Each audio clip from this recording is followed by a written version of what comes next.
105.9 Academy FM. The sound of Folkestone.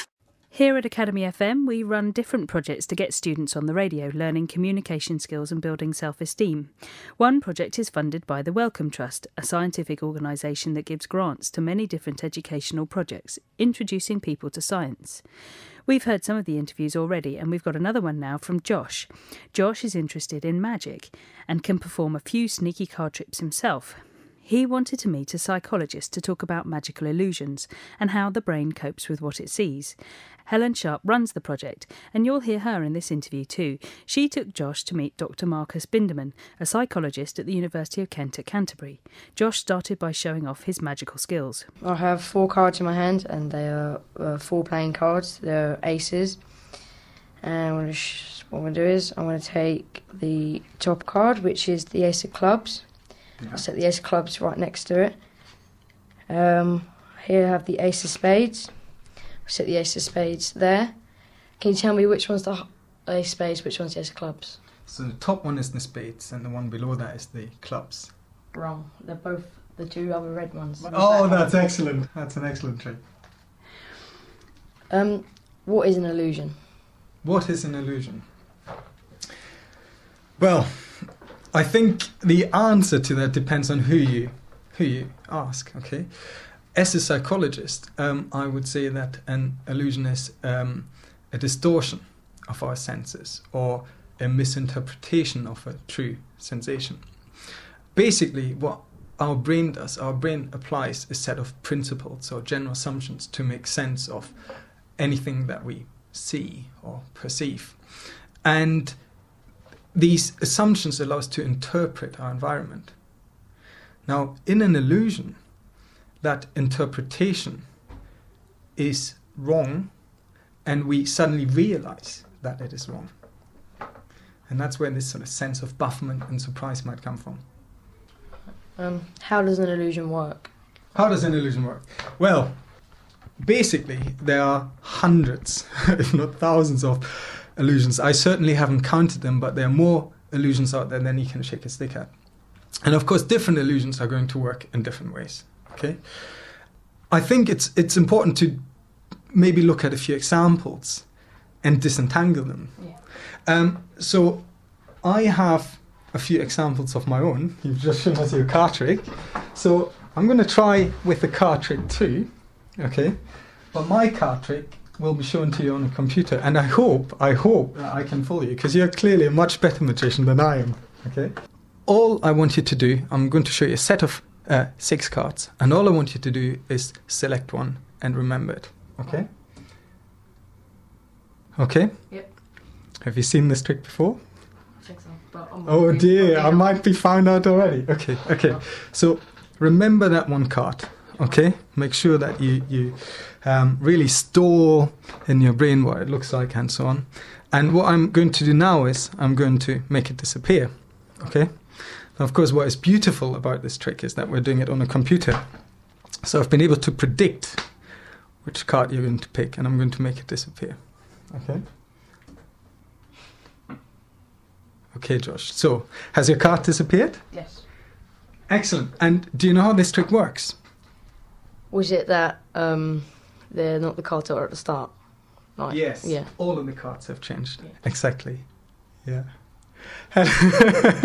Helen, who's recording this interview, is chuckling away. Because my card disappeared too. Yes, of course, yes, because they do all genuinely change. Okay, so that's great. I didn't fool you, but we fooled Helen. So this is really quite interesting from a psychologist's perspective, okay? Because what this trick tells us is that we do not code all aspects of what we see, okay? So in terms of this card trick, what we might code is that we've seen a series of red and black cards, and maybe that there were kings and queens and jacks. But what you're relying on is that people haven't coded which specific king or queen they saw, apart from the one card that they were asked to remember. Okay? And what this tells us is that although our visual experience is often incredibly rich, we actually don't code every little detail of it. Can I ask Yes. a question? So I want to know if I chose the same card as you. What card did you choose in that card trick? Queen of Diamonds. You see, I chose the Queen of Diamonds as well. Is that also something? Because there was a row of 6 cards and the Queen of Diamonds was pretty much in the middle. Yeah. And are you actually finding when you do that more people choose the Queen of Diamonds, or they all choose the same card, the one that's kind of pretty much in the middle, is the brighter colour of the two, and that sort of thing? So therefore, actually, if you only took that one away, you'd still get the same result. Well, that is a good question. I mean, the way we work that is, of course, that all the cards change. So no matter what card you pick, the trick should work, unless you worked out how it works. But it is well possible that there's some cards there that attract our attention more than others. I don't know the answer to that question, but you are quite a refined magician, Josh. So what do you think? When I perform tricks a lot, and I found out the cards, they will go for the middle one. And if I say remember one, they would go for a middle one and a red one because it stands out more. And that's just what I think, how it works. Now, what's interesting about this is we can take this further and extend this logic to other ideas. So, have you seen one of these displays before? No. Okay. Well, what we have here is what we call a change detection paradigm. Okay. And what they are essentially are 2 flickering images that are alternating, that are very similar to each other, except for one change. Okay. And the trick is to find that change. It's an airport, there's a big silver plane, and it looks to me like some army people are getting onto that plane. And I've got to try and find out what's the difference. And I can't find it. Excellent. Okay, let me point it out to you, okay? Try and focus on the wing of the plane and look for the engine. Oh.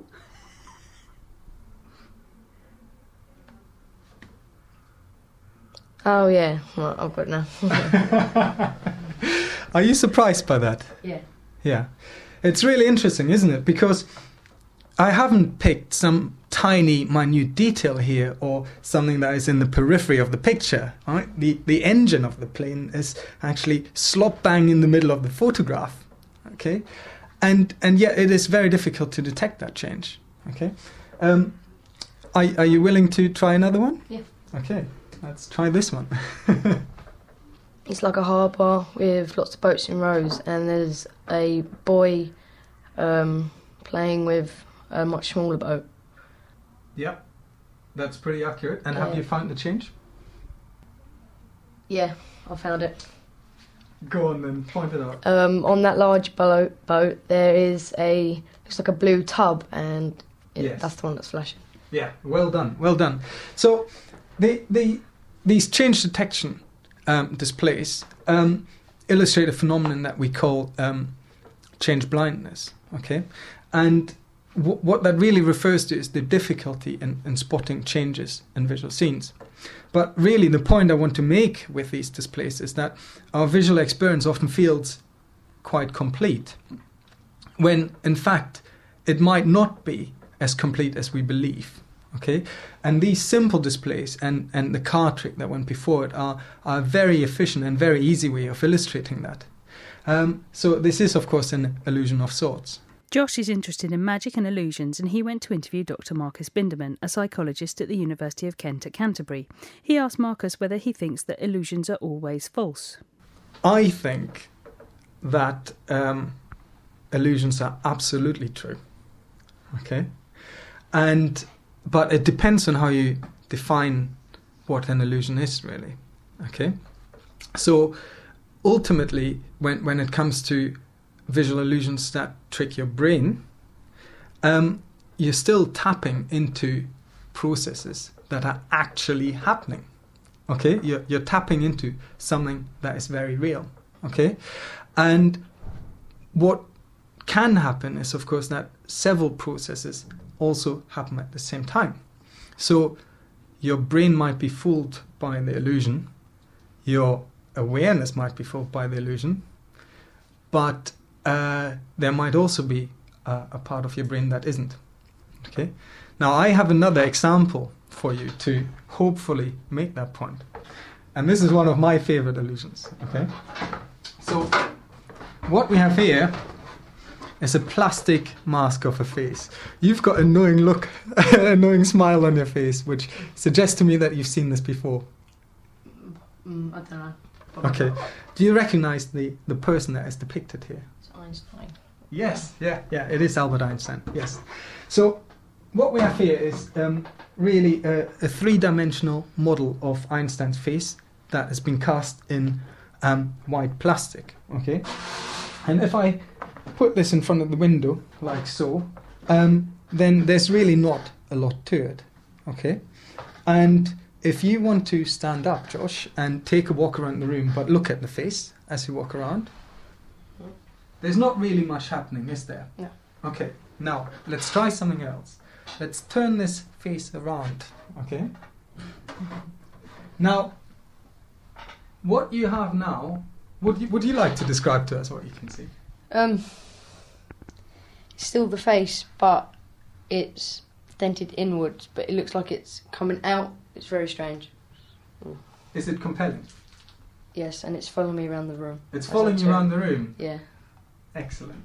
Yeah. It's quite weird. Because I can see it in both ways, like it's inwards and coming outward. Yes. Depends how you look at it. So what we have here is what we call the hollow face illusion in psychology. And essentially it is a concave, so an inwards impression of a face. But when you look at it, it seems to be coming straight out at you, so the nose is poking out towards you. And what's even more interesting is as you move around the room, the face seems to follow you around. Okay, it's a very compelling illusion. It works on pretty much anyone who sees it.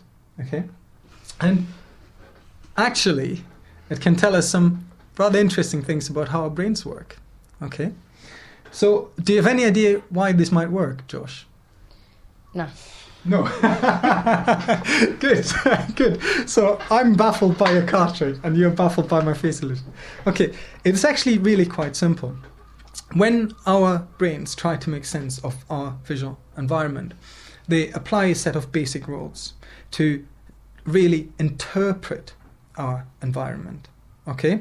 So I think there's an idea out there that seeing is this highly accurate process. Okay? But actually, our brain has to guess or make some sort of educated guesses about a lot of the information that hits our eyes and propagates up our visual pathways.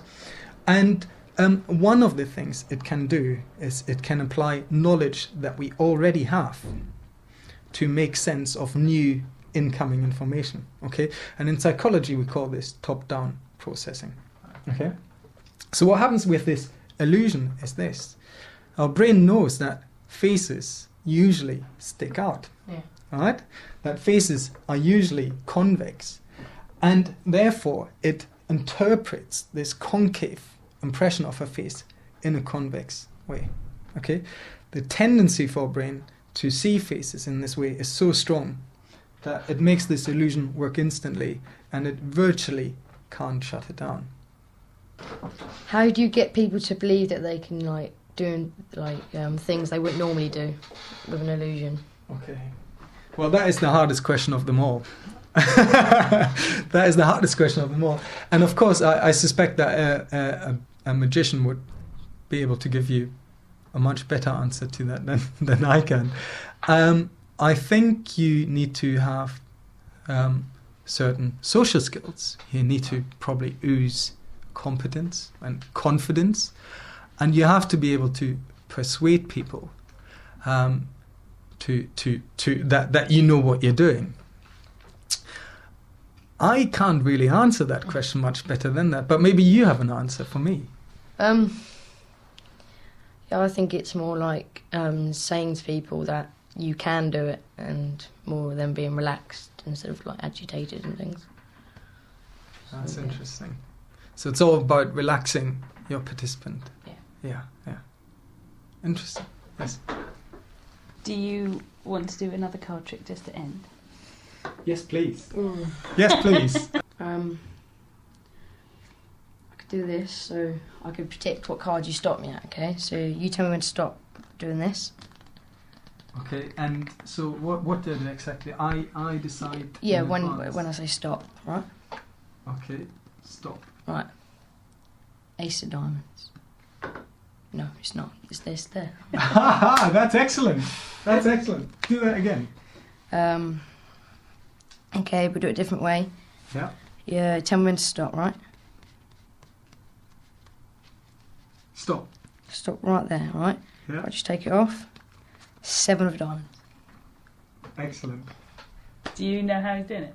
I do. But I believe that magicians keep their secrets secret. Do you know how he did the ace? No. Well, Would you that's tell good. me? Would you tell me? Would you tell me off air?